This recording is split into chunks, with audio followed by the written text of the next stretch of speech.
बिस्मिल्लाहिर्रहमानिर्रहीम। मेरा नाम डॉक्टर मोहम्मद वैस सिद्धू है। आज का जो टॉपिक है डिस्कशन का वो है पानी की अहमियत डेयरी काउज में।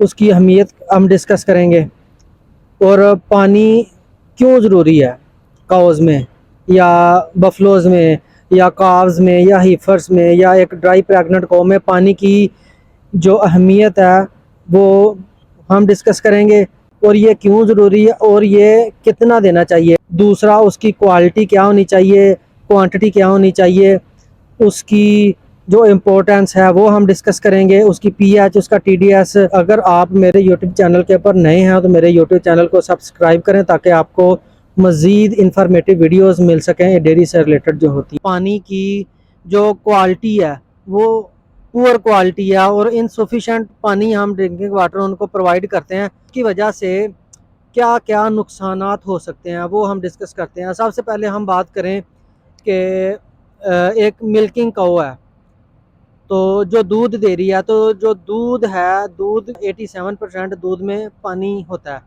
तो अगर हम पानी अच्छी क्वालिटी का नहीं देते या इनसफिशेंट वाटर प्रोवाइड करते हैं ड्रिंकिंग वाटर, तो उसकी वजह से जो मिल्क प्रोडक्शन है सबसे पहले वो डिक्रीज़ होगी। उसके बाद जो उसका ड्राई मैटर इनटेक है वो भी कम होगा। ड्राई मैटर इनटेक कितना कम होगा? 1 से 2 पाउंड पर डे वो डिक्रीज़ हो जाएगा।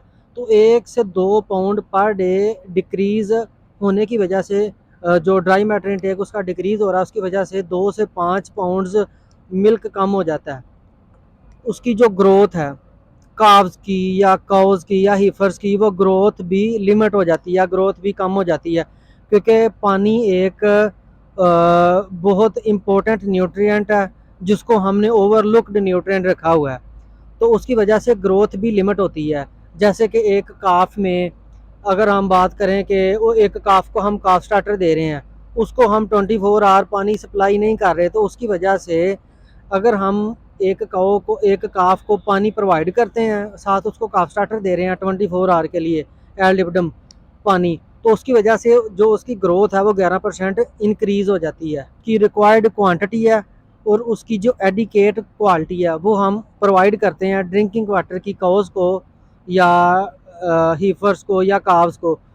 तो मेन हम बात करें एक मिल्किंग काऊ को, अगर हम मिल्किंग काऊ को प्रॉपर पानी देते हैं, अच्छी क्वालिटी का पानी देते हैं, तो उसकी वजह से जो उसकी मिल्क प्रोडक्शन है वो इम्प्रूव होगी, उसका जो ग्रोथ रेट है वो इम्प्रूव होगा, उसका जो ड्राई मैटर इनटेक है वो भी इम्प्रूव होगा।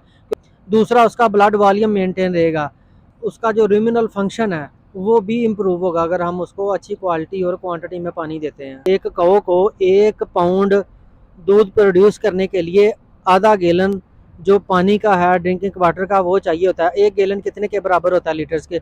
वो 3.78 लीटर्स के बराबर होता है 1 पाउंड। मसलन अगर एक काऊ 50 गैलन उसको ड्रिंकिंग वाटर चाहिए होगा 100 पाउंड्स मिल्क प्रोड्यूस करने के लिए। पानी की रिक्वायरमेंट है वो कैसे पूरी होती है, जो उसकी नीड है एक काऊ में या एक हीफर में या एक काफ में, वो कैसे पूरी होगी? वो ऐसे पूरी होगी, एक तो जो ड्रिंकिंग वाटर एनिमल पी रहा है, जो पानी वो पी रहा है, एक तो उससे उसकी जो नीड है वो पूरी होगी। दूसरी उससे पूरी होगी कि जो हम उसको राशन दे रहे हैं, जो उसको हम टोटल मिक्स राशन दे रहे हैं, उसमें सपोज अगर 30% मॉइस्चर है तो ऑटोमेटिकली उसमें 30% पानी होगा। उसमें 20% मॉइस्चर है तो ऑटोमेटिकली उसमें 20% पानी होगा। अगर हम फ्रेश फॉडर्स की बात करें, जैसे कि लश ग्रीन फॉडर है, उसमें 70 to 80% उसमें मॉइस्चर होता है, तो ऑटोमेटिकली जो पानी की नीड है वो उधर से भी पूरी हो जाती है। मतलब ये है कि उसमें 70 से 80% उसमें पानी होगा। अब हम बात करते हैं ड्रिंकिंग पैटर्न के ऊपर। तो एक काऊ को मैक्सिमम जो उसकी वाटर इनटेक है वो कब होगी, वाटर रिक्वायरमेंट कब होगी? एक तो जब उसने ज़्यादा फीड खाई होगी। दूसरा, जब एनिमल मिल्किंग से हो के वापस अपने शेड में आता है तो सबसे पहले वो पानी पीता, तब भी उसकी जो वाटर इनटेक है वो ज़्यादा होती है। एनिमल्स को या काउस को जो पानी की फ्राहमी है, जो पानी की अवेलेबिलिटी है वो 24 आवर्स होनी चाहिए। अब हम बात करते हैं कि पानी का टेम्परेचर कितना होना चाहिए। पानी का टेम्परेचर होना चाहिए, नॉर्मल होना चाहिए, रूम टेम्परेचर के ऊपर होना चाहिए। 18 से 25 डिग्री सेंटीग्रेड तक नॉर्मल जो फ्रेश वाटर का टेम्परेचर होता है वो होना चाहिए ड्रिंकिंग वाटर का। ना ज़्यादा गर्म होना चाहिए, ना ज़्यादा ठंडा होना चाहिए। हम बात करते हैं कि पानी की जो रिक्वायरमेंट्स है वो हम स्टेप बाय स्टेप डिस्कस करेंगे। सबसे पहले हम बात कर लेते हैं कि एक मंथ का जो एक काफ है उसको कितना पानी चाहिए होगा। उसको तकरीबन 1.3 से 2 गैलन पर डे उसको चाहिए होता पानी। एक गैलन में कितने लीटर्स होते हैं? एक 3.78 लीटर उसमें पानी मतलब होता है एक गैलन में। अच्छा, जैसे जैसे काफ की एज बढ़ती जाएगी, क्योंकि काफ ने ही आगे जाके एक कौ बनना है, तो जैसे जैसे उसकी एज बढ़ती जाएगी उसकी जो रिक्वायरमेंट है वो भी बढ़ती जाएगी, चाहे फीड की हो या पानी की हो। अच्छा, 5 मंथ की हीफर है, उसका पानी की जो रिक्वायरमेंट है वो कितनी होगी? 3.5 से 4.5 गैलन पर डे उसकी रिक्वायरमेंट होगी, एक 5 मंथ की हीफर है। अच्छा, अब जैसे जैसे उसकी उम्र बढ़ रही है, सपोज हम बात कर लेते हैं कि 18 से 24 मंथ की हीफर है और वो प्रेग्नेंट भी है, उसकी जो रिक्वायरमेंट होगी वो 7 से 9 गैलन पर डे उसकी रिक्वायरमेंट होगी। अब जैसे जैसे ये लैक्टेशन में आएगी तो ऑटोमेटिकली सबसे ज़्यादा जो वाटर इनटेक है एक कौ में, उसकी जो लैक्टेटिंग स्टेज है उसमें सबसे ज़्यादा वाटर इनटेक होती है। जैसे हमने पहले डिस्कस किया, 1 पाउंड दूध प्रोड्यूस करने के लिए 1/2 गैलन उसको पानी चाहिए होता है। होस्टन फ्रीजन कौ है और वो दूध दे रही है, लैक्टेटिंग स्टेज में है, तो उसकी जो रिक्वायरमेंट होगी वो 20 से 40 गैलन पर डे उसकी रिक्वायरमेंट होगी। ड्राई प्रेग्नेंट कौ है और वो तकरीबन 6 से 9 माह की प्रेग्नेंट है। जैसे हम 7 माह के ऊपर नॉर्मली एक जो मिल्किंग को होती है उसको ड्राई कर देते हैं, तो उसकी जो रिक्वायरमेंट होगी, क्योंकि वो मिल्क नहीं दे रही, तो उसकी जो रिक्वायरमेंट होगी वो 9 से 13 गैलन पर डे उसकी रिक्वायरमेंट होगी। क्योंकि जैसे उसने दूध देना बंद किया तो ऑटोमेटिकली उसकी जो वाटर इनटेक है वो कम हो जाती है। पानी की क्वालिटी में आ जाती है, सबसे पहले आ जाती है उसका पीएच। पीएच होनी चाहिए उसकी न्यूट्रल, 7 होनी चाहिए। 7 से अगर प्लस होगी या माइनस होगी तो ऑटोमेटिकली एसिडिक होगी या अल्कलाइन होगी, तो वो उसकी क्वालिटी डिस्टर्ब होगी। तो आइडियल जो क्वालिटी है वो 7 उसकी पीएच होनी चाहिए, न्यूट्रल। अच्छा, उसके बाद आ जाती है टीडीएस। टीडीएस कितना होना चाहिए? वो कितने होने चाहिए? वो होने चाहिए आइडियल अगर हम बात करें तो वो 350 है पीपीएम। तो नॉर्मल रेंज की अगर हम बात करें तो वो 500 से लेके 1000 तक उसकी जो सेफ रेंज है पीपीएम। उसके बाद आ जाती है कैल्शियम का। कैल्शियम का कितना लेवल होना चाहिए? उसमें कैल्शियम का 60 पीपीएम लेवल होना चाहिए। उसके बाद आ जाती है मैग्नीशियम। मैग्नीशियम का 13 पीपीएम होना चाहिए।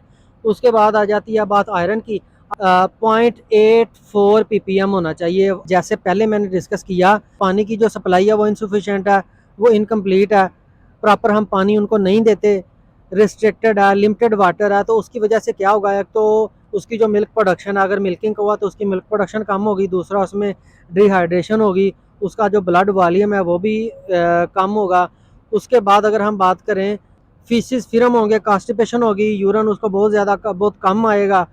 तो अगर हम एक्सेसिव पानी दे देते हैं तो उसका क्या नुकसान है? उसका नुकसान ये होगा कि लूज फीसिस होंगे। अगर हम काउस की बात करें तो उनमें ब्लोट के भी चांसेस हो सकते हैं, उनमें लूज फीसेस जिसको हम मिसलिनियस डायरिया कहते हैं, तो लूज फीसेस भी हो सकते हैं, साथ उसमें ब्लोट के भी चांसेस हो सकते हैं अगर ज़्यादा पानी पी लेता है काफ, यूरिनेशन ज़्यादा होगी।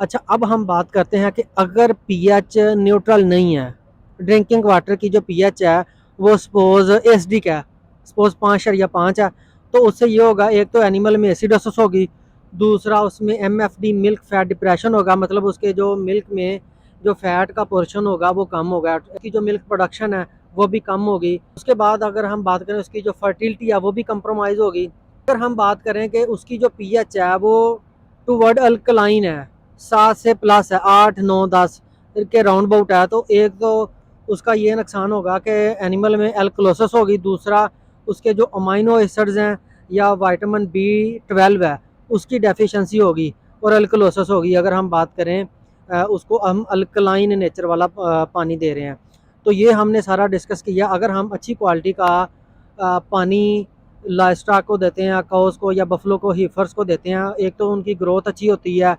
दूसरा उसका ड्राई मैटर इनटेक इम्प्रूव होगा, मिल्क प्रोडक्शन डेयरी कोज में इम्प्रूव होगी, और उसके अलावा उसका जो ब्लड वॉल्यूम है वो इम्प्रूव होगा, उसमें डाइजेस्टिव प्रॉब्लम्स नहीं आएंगी, रिमिनल फंक्शन इम्प्रूव होगा। तो क्योंकि वाटर इटसेल्फ एक न्यूट्रिएंट है, तो पानी में जो न्यूट्रिएंट्स होते हैं उसमें मिनरल्स होते हैं, वो भी एनिमल की जो नीड है मिनरल्स की, उसको भी पूरा करते हैं। दूसरा, उसका जो ब्लड वॉल्यूम है, ऑस्मोटिक रेगुलेशन है, उसको मेंटेन रखते हैं। तो अगर आप उसको फॉलो करवा लेते हैं तो ऑटोमेटिकली मिल्क प्रोडक्शन भी इम्प्रूव होगी, एनिमल की जो हेल्थ है, उसकी सेहत है, वो भी इम्प्रूव होगी। शुक्रिया।